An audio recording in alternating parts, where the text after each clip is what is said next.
अगर सिंध को नुकसान होगा तो वफाक भी नहीं बचेगा। मैं कहता हूं दोबारा इधर,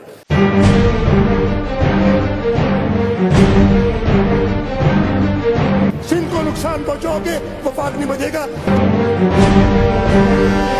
अगर सिंध को नुकसान होगा तो वफाक भी नहीं बचेगा। मैं कहता हूं दोबारा इधर, अगर सिंध को नुकसान होगा तो वफाक भी नहीं बचेगा। मैं कहता हूं दोबारा इधर, सिंध को नुकसान पहुंचाओगे वफाक नहीं बचेगा। सिंध ने, इस असेंबली ने पहली रेजोल्यूशन पास की थी और इस हमारी प्यारी सरजमीन पाकिस्तान की रेजोल्यूशन पास की थी। सिंध मां है पाकिस्तान की। सिंध ने कंसीव किया था। आप बैठ के इस असेंबली में बैठ के कहते हो कि कुछ नहीं हुआ। हम आखिरी दम तक बचाने की कोशिश करेंगे। बिलावल भुट्टो जरदारी साहब कह रहे हैं हम अपना खून देंगे, सर देंगे, पाकिस्तान को आज नहीं आने देंगे। ये कहा था उन्होंने।